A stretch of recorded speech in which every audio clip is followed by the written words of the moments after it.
got the notes in hand. Tim's got puns that fly like confetti. They're your go-to movie band. Video game movie club. Laugh until the credits roll. Joey Alex, Tim will dub. Scenes that make you lose control. Hello, welcome to Cutscenes. My name's Tim at Wembembo and everything, and as always, I'm joined by my usual co-host, my brother, Joey Fitz. Hello, Tim. Hello, and I'm joined by our resident admin, Alex. Hello. Hello. We are here this week on Cutscenes to discuss 2021's Mortal Kombat. For those who are unaware of the movie, it is a action film based on the fighting game and also sometimes action game, but we don't really talk about those. So genre, that is Mortal Kombat, developed and owned by Warner Brothers Studios and NetherRealm Studios, formerly Midway Studios. It is written and directed by Greg Russo, Simon McQuaid, Dave Callahan, and Oren Uziel. It stars Lewis Tan as Cole Young, Jessica McNaney as Sonya Blade, Josh Rawson as Kano. I think the biggest name in here, though, has to be... Where's he gone? Ah, there we go. So big he's forgotten it. Hiroyuki Sanada as Hanzo Hasashi, a.k.a. Scorpion. But before we get into the main meat and bones of this episode... I'm going to start again. One sec. But before we get into the main meat and bones of today's episode, I am going to start off with our initial thoughts on the movie with Alex. Good, dumb, fun action film.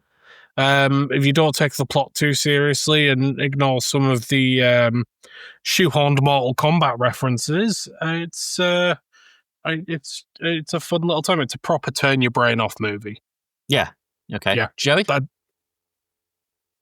Sorry, I'll start that again. Sorry, that was just a little poke at you, Tim. Mean. So I thought this film was good. I enjoyed it quite a lot. I got the same feeling as I did when you made me watch Dungeons and Dragons. Yeah. I don't think it's as good as Dungeons and Dragons. No. I'll preface that, but I went into this maybe expecting something more akin to Street Fighter 2 movie. Oh, the one with M. Bison where he goes, of course. Yeah, that one. Yeah. Awful. Oh, no, I love it. But you love it because it's shit. Yeah, but it's precious to me. Well, exactly. It's shit. But this wasn't shit. This was actually really good. I was all for the shoehorned Mortal Kombat references. I think they didn't always fit, but I quite enjoyed it. The only one that really pissed me off, I'll get into later in the episode, but I text you midway through my watch of it, Tim, saying, does this get said? And you said yes. And I was very excited, and when it did, I was very disappointed. Oh, Can I take a gamble on it? Oh, go on then. Was it the term fatality? No, it wasn't. As for me, was it finish him? Sorry, Tim. Try that again. I'm sorry, I'm still sick. As for me, I really like this movie. It is not the best movie I've ever seen, but I'll be damned if it's not fun. It is, as Alex said, turn your brain off fun. If you're a Mortal Kombat fan and you're at all caught up with the lore, you are bound to get some sort of kick out of this. Because when I was watching this with Payne, I was able to be like, oh my god, they're going to reference Kuai Liang and Quan Chi and Bi-Han and the Black Dragon. That's Kano's going. Oh my god, there's Shang Tsung and Cabal. I didn't expect to see Cabal of all characters turn up in this. That was a very welcome surprise.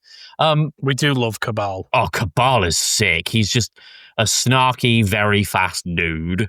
But let's briefly go over the plot of the movie. So we meet Cole Young, and he immediately falls into the trap of he loves his family so much, and I love my family so much, and that makes him very relatable.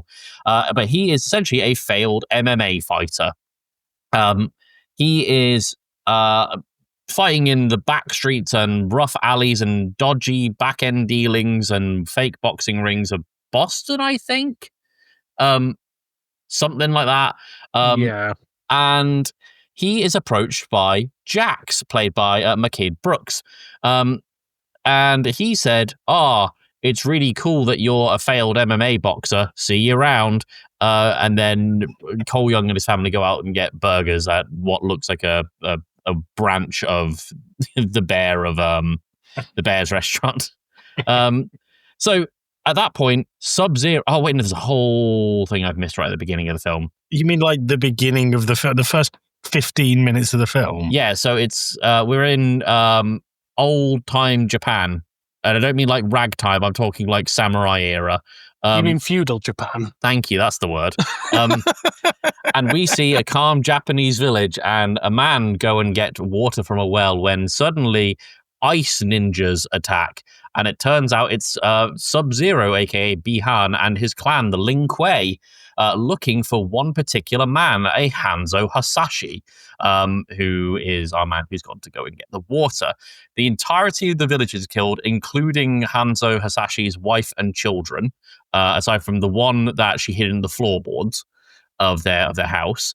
And there's a pretty fantastic fight between Hanzo Hasashi and Bihan, until Bihan kills Hanzo, which is unusual for Mortal Kombat lore, if you know anything about that. And then everyone kind of goes their own ways. And I say everyone goes their own ways. Hanzo gets absorbed into hell, and Bihan just walks off. At which point, Raiden, the Thunder God, comes down to rescue the child of Hanzo, who is hidden in the floorboards. Cut to several years later, and this is where we get, Cole. They also established during this time that this is the 9th Mortal Kombat tournament. 10th. And the 10th, sorry. And if Earthrealm loses this, then Outworld, which is where, Shang Tsung, Cabal, Goro, that's those sort of people, then they will get to take over Earthrealm, and they will just enslave Earthrealm into basically a big soul factory for Shang Tsung to keep on sucking. And Sub-Zero, aka Bihan, because he said, no, I'm no longer Bihan, I'm Sub-Zero now because it's cooler and much more marketable, ends up attacking Cole Young and his family because they have a very specific birthmark. It is the Mortal Kombat logo. They don't make any bones about it. It is just the dragon in the circle. And Jax looks at it and goes, I have the same one. And there's a big old chase scene between Sub-Zero, who is attacking Jax and Cole's family, and eventually they get cornered in like this factory alleyway thing where they just make smoke, it seems. And Jax says to Cole, go take your family, go be safe. And then Jax gets annihilated and gets his arms blown off and thrown off a building. And Cole takes his family to a mysterious shack that he just knows where it is. But before Jax had his arms blown off, he said, go to this particular address in this state that's thousands of miles away and look for Sonya Blade. And they go to find Sonya Blade. She's living in a junkyard, and he breaks in. They have a big old scuffle, and they get into the cabin after working things out. And she goes, wow, you've got the Mortal Kombat tattooed on you or something. It's the birthmark. And she goes, I don't have one, but that man over there does. And then we see who I think is probably the greatest character in the entire fucking movie, Kano, played by Josh Lawson, who does have the Mortal Kombat logo on him. During their whole, this is a big exposition dump of the Mortal Kombat lore and all the tournaments and stuff, the shack that they are in is attacked by Reptile, which was, I didn't expect to see Reptile in this movie. That's really cool. Kano ends up getting out because of Reptile's acid spit breaking his cuffs that are tying him to the chair. And Sonya ends up saying to him, I will pay you $10 million to take us over to this mysterious temple where, what was the temple? It wasn't Kung Lao or Liu Kang's temple. It might have just been Raiden's temple. Something like that. And they were like, and he's like, cool. And if you don't pay me the 10 million, I will kill you. Sonya then says, well, if you kill me, I can't give you the 10 million. And they end up in a bit of a legal loophole. So they end up flying and walking and boating and kayaking and skipping to the temple, where Liu Kang is there, and he introduces the fact that anyone with the Mortal Kombat brand has superpowers. Ooh. Well, at least they will get superpowers. Liu Kang is able to throw fireballs, which is consistent with his appearance in the games. Kung Lao, who we then meet later on in the temple, is able to teleport and has a really sharp hat. And I don't mean sharp fashion-wise. He literally has like a hat like a giant shuriken. Right. But also It fashion looked pretty cool. It did look pretty cool. They end up being like, we need to train here under Raiden's guidance. Also, here's Raiden. He's the god of thunder. They train there for a while, and eventually people start getting powers. Kano gets really angry after not being passed the salt at dinner one evening or something, and he discovers that he has a laser eye ability. You're not even joking there, are you? It was No. literally not being passed the salt at dinner. And he gets really angry about it. I think It it's was an because egg roll. I think it was an egg roll, and You're right. I think it's because really everyone in the temple who lives there is just like, haha, Kano, you're a giant pussy. And he's just like, I'm not a pussy, I'm Australian. And then he gets angry and gets a laser eye. So That's how it works. at this stage, the temple is attacked by Shang Tsung and who else is there? Cabal is there. Natara's there. Again, didn't expect to see Natara in this in this movie, which is also cool to see. She was awfully portrayed in Mortal Kombat 1, the game by Megan Fox. In attacking the temple, Raiden goes, haha, joke's on you, shields up, fuckers, and then just protects the temple. But then, while Cole is having the shit kicked out of him, Raiden's like, you can't get superpowers, Cole, despite everyone who has the brand getting superpowers. Go home and be with your family. Cole is then sent home through a Raiden portal, which is just lightning. And meanwhile, back on Outworld, Shang Tsung says, we need the help of Goro, who is a what do they call them? What's the species called? Demons. They're No, demons. he's not a demon. The forearm. Yeah, I know it's the forearm ones. It's going to bother me. I'm going to need to look this up. I'm going to edit this out. You're meant to be a fighting game expert. I don't know what they're called. Goro, MK, species. The Shokan. Shokan, thank you. Sorry, I would start the whole sentence again so it's easier to edit. I'm not We'll going leave to it in. That'd be funny. Yeah, I'll just leave all this in. So he's like, it's great to have a Shokan on our side fighting things. Goro, who's a big giant forearm dude, is then teleported into Cole's shed.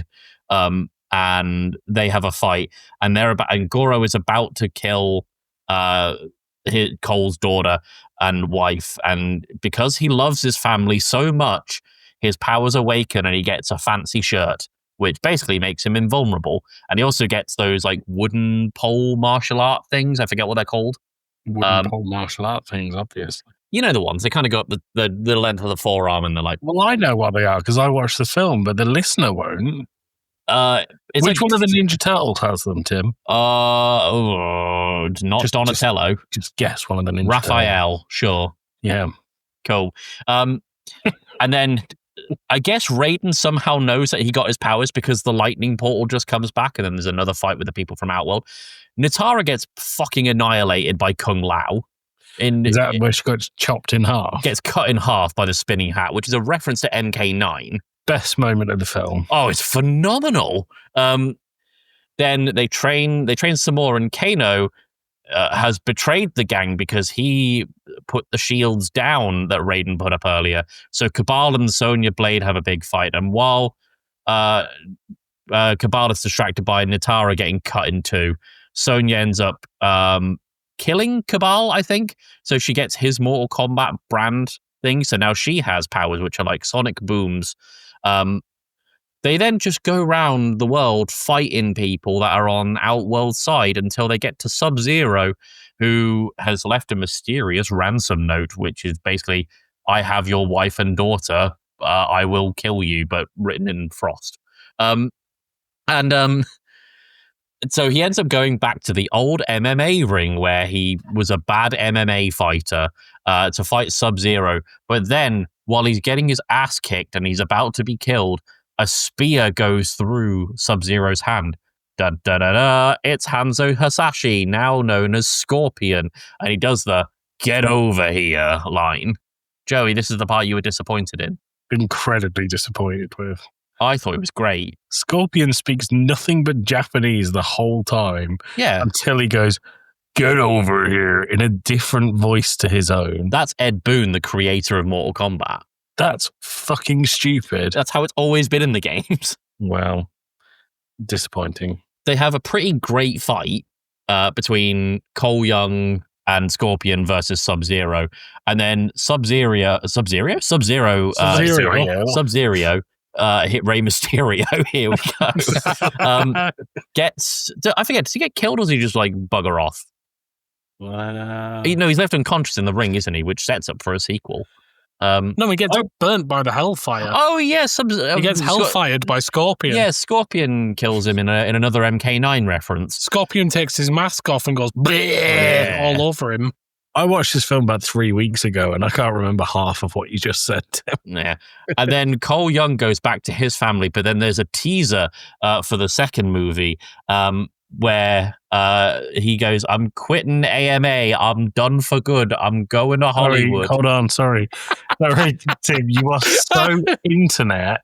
You just said, "I'm quitting AMAs." Oh, I'm in MMA, that one. I'm quitting Ask Me Anything. So I'm not going to go on Reddit I'm deleting my anymore. Reddit account, said Cole Young. No, he goes, "I'm quitting MMA," and his manager / sleazy MMA boxing promoter says, "Where are you going to go?" And he goes, "Hollywood." And he goes, "What's in Hollywood?" And he goes, "A new start." And then it shows a photo of Johnny Cage's penis. The end. That's the movie. What's in Hollywood? What's in Hollywood, dear? I had a great time with this movie. Tim, I loved it when I carry on first with the watched it. voice, so. I loved it when I watched it now. Good. Guys, Alex is highlights of the bored to film. death. Highlights of the film. The bit where they use the spinny hat to slice a bird lady in half is obviously Kung Lao slicing Natara in two. When you told the story of the game, Tim, you told it from the perspective of someone who really understands Mortal Kombat and knows the characters. As I have played Mortal Kombat, the remake, for about 40 minutes and thought, I'm not very good at button bashing, so I'm not going to do it. I don't know these characters. I know Get Over Here. That's what I know about Mortal Kombat. Get over here. And Get that's over it. here. And that he has that weapon that's like a spike on a string. Yeah. That's what I know about That was Mortal originally Kombat. meant to be a snake, by the way, when they were playing the game. Well, look, you're doing it again, Tim. I don't know this. You do. I do. But you took away from this. You were like, "Oh, the lizard man is cool. He's a cool reference," and I'm glad they didn't bring back Megan Fox. Like, no idea, absolutely no idea. But it's to this film's credit that it caters to you, who knows what it is, and me, who is utterly clueless, because spinny hat chop bird lady, Australian angry man gets laser vision. That's how I would summarize this. There's a bloke who's quite cold, and then he's not cold at the end, but in the worst possible way. Yeah, That's how this is I the would opposite of what I summarize want. Yeah, that's what I would say. So. No, I loved it. It was chock full of references. I thought it was very approachable, although I do hate Cole Young's character. I think he is the most generic milk toast thing they could have wedged into this movie. Yeah, definitely. Yeah. I've never heard anyone described as milk toast, but I know what you mean. Yeah. But like, I get why he's needed there. He's essentially there to be like, for those who aren't in the know, he's the safety rail for them. Mm-hmm. And I get that, but as someone who has been playing Mortal Kombat for many a year, I'm just like, get this non-character out of my movie. I think that the problem with him is they tried to sort of shove him into an existing character's storyline. They shoved him in very, very hard. They shoved him into Scorpion's storyline. And I think that didn't do much of a service for him because you're just looking at him going, oh, well, he's a Wish.com Scorpion. He's a bit crap. Timu Scorpion. Timu Scorpion. Is he a real character in the game, Tim? Nope. No. They made him up for the movie. Well, that's a shame. Yeah. There you go. I don't think a character whose entire ability is I can block better than you in a game that has a block button is particularly interesting. I think. I mean, the thing is, like, I get having a character that's not in the movie makes sense. As Joey said, it gives people who don't know the series a little bit of something to hold on to. Just make him his own character. Have him, he could be trained by Scorpion. But give him his own moveset. Give him his own things. Don't just make him a, Scorpion with a cardboard cutout. Yeah. Yeah. Mm. I mean, I loved how they worked in actual, arenas from the game that I that's cool. recognized as well, and how they worked in, this isn't just. So I'm thinking primarily about when we watched the Tekken anime, and thinking about those sweet triangles. Yep. I thought about how they worked in the fights in that, and both bits of media were very much like, this is a competition where we have to fight everyone and you have to fight. And I feel like Tekken did it in, this is the arena where you fight, and Mortal Kombat did it in, this is the places where you will remember fighting in the game. Yeah. They pretty iconically did the pit, which is the most famous Mortal Kombat stage, which is great. It was really cool to see Jax just beat the shit out of someone in the pit. Yeah, it was really good. It was cool. Highlights of the movie, gang, though. Alex, you sent us a text saying that you were pissing yourself laughing at one point. So everything that Kano does in this film is gold. Oh, he's the best character. Every single line, every single bit of action, every sequence he's in is incredible. But the scene that I said I pissed myself at is when we're at Sonya Blade's little hideout and Kano's tied up, and she's there giving all this backstory to Milk Dud, the cardboard cutout man, whose name's Kane. No, not Kane. Cole Young. Cole Young. Yeah, Cole. Vin Diesel, basically. And she's she's there yeah, so Jax has got the mark and you've got the mark. And he goes, oh, so have you got the mark? And she goes, no, I haven't. And then just from off camera, you hear Kano go, womp, womp. And it apps, because it's quite not a serious scene, but it's quite a info dumpy section, and it's meant to be this really sad, no, I've been doing all this, but I'm not actually one of Earthrealm's chosen. And then Kano's just there yeah, fuck you. He was good.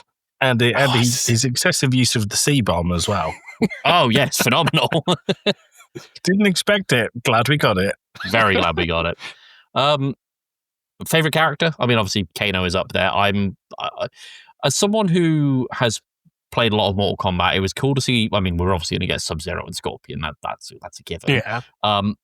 Cabal, again, I mentioned him earlier. His whole thing is that him and Kano were a part of the Black Dragon clan, and Kano fucked over Cabal in some heist, and now he's just basically in a giant iron lung, but he can go very fast. I didn't expect to see him there. I think a lot of the costume budget went straight into Cabal, and I think he looked great. Yep. I like the bloke with 4 arms. That's Goro. Goro, go smash. You should see Kintaro. It's basically Goro, but he has cat features. I'm out again. Thank you, Tim. No worries. I was in, and now I'm out again. What about when these monks who have been practicing martial art for seemingly a millennia just have a fantastic grasp on bio-cybernetics and just rebuild Jax's arms? It's dumb. It's it's unapologetically dumb, but it's so fun for it. It knows what it is. Yeah. I agree. When he crushes, I can't remember the name of the demon that he's fighting. It's completely eluded me. But when he's in the pit and then he sort of smashes its head and it pops and he goes, "Yeah, these'll do." It's Reiko, yeah. Reiko, yeah. Yeah, He's just crushes Reiko's head between these two massive gauntlet arms. He's just like, yeah, these'll do. It's well, like, his whole arc in the movie is he's had his arms blown off by Sub-Zero, and then he gets these like piddly little robot arms, and then because he sees Kung Lao get killed, he suddenly gets the strength and seemingly robotic enhancements out of nowhere to start fighting again. His power is robots. Well, his power unlocks because after the demon realm have attacked the temple, Sonya's trapped under a giant stone arm, and he's like, "No, my friend." No, like I get that, but where does the rest of the metal come from on the arms? Is my question. It's I don't know, monk magic. Monk magic. I mean, we have established that Kung Lao can teleport, so it's not. I guess it's not outside the realm of possibility. And we've also got demons that come from another plane of existence. Are you guys interested in watching the second movie at all for a cutscenes down the line? Is it a follow-up? Is it the same? Same universe. Because there's other Mortal Kombat films, isn't there? That are different sort of series. Yeah, the old Mortal Kombat films, they're fun, but they're not great movies. This Mortal Kombat, which annoyingly was meant to come out on October 24th, and then a few days before release, they were just like, nah, May, lol. How can they do it so close to release? I don't understand. Well, from they what must have known. Were they like on the 20th? Oh, this deadline's looking quite tight. Well, from what I understand, the reason they've done it is because the first Mortal Kombat movie, the one we've been talking about, did better than they thought, and the reception for the trailer did better than they thought. And movies in October don't tend to do so well because they're not in cinemas for very long. So they wanted to bump it to May for an early summer blockbuster release. Why wouldn't they make that choice when they first said, let's do it in October? Great question. Great question. Also, bumping it 7 months is a few days before release. That is a surefire way to lose a lot of the interest that people are going to have in it. I was going to go see it, and then I got bad news from Josh. But would you guys be interested in watching this for another episode? Hell yeah. I mean, it's got Carl Urban as Johnny Cage in it. That's a fantastic start. Carl Urban, say no more. Yeah. If we can have a redemption of Carl Urban on cutscenes after him being in Doom, I'll be very happy. Ah, fantastic. Right, would you... Oh, we haven't done the Christopher Walken question. Who's Christopher Walken? Does anyone answer? It's Scorpion. Oh, no, I was going to go Goro. I was going to go with Kano. I never you'd be replacing Kano. You would be replacing Kano. Yeah. I just think it'd be really funny to see Christopher Walken dropping the C-bomb every other sentence. He must have done it. What if... And just pass me the fucking egg roll. What if Christopher Walken inexplicably got Kung Lao's powers? What if Christopher Walken inexplicably became Melina? Oh, yeah, she's in this movie. Good. Right. Well, but I didn't hear your answer, Tim. Who do you want Christopher Walken to be? Why Goro? Because he's got big 4 arms, and he's got 4 arms on those 4 arms. What voice lines did Goro actually say? Because let's be honest, if you're turning Christopher Walken, it's for the voice. I don't think Goro had any speaking lines. He shouted. Yeah. They basically just turned him to one of the trolls from Lord of the Rings, but with 4 arms. So why do you want Christopher Walken to be him? Because I feel like I'd get a lot of Christopher Walken like mannerisms. Okay, fair enough. Yeah. Either he's Jax. Can we talk? I just want to something I thought about. Raiden is meant to be this. Raiden's one of the gods of the realms. Yeah, and he just seemed so dull in this film. He just seemed so. It was like, oh, you need magic powers. Oh, teleport away. You've offended Tim so much that he actually went off camera. No, sorry, I was having to clear my throat and spit in a bottle because I'm still sick. You know it. I feel like they could have done so much more with Raiden.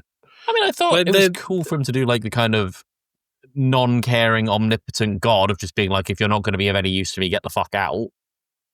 But that's not how Raiden is in the media, in the series.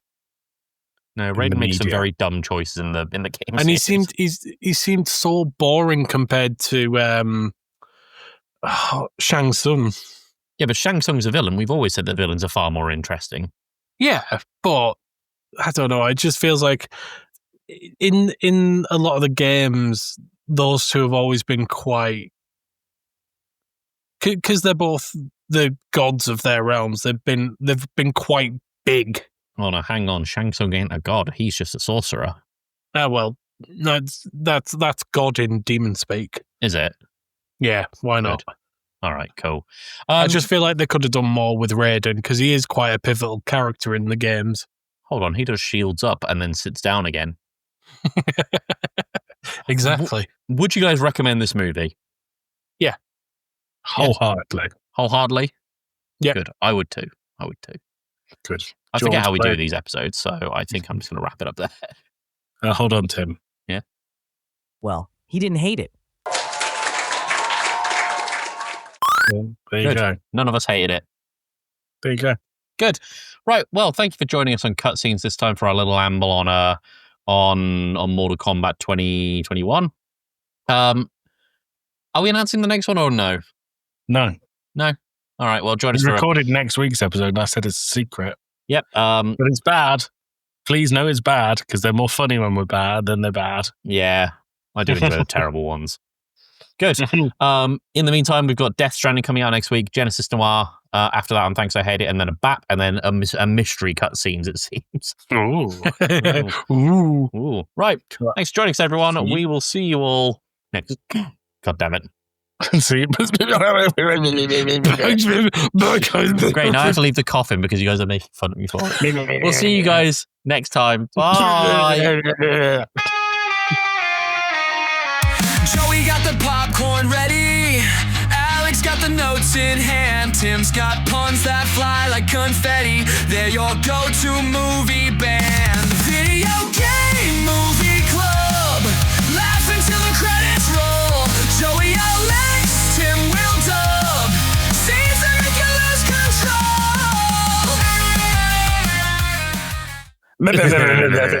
control.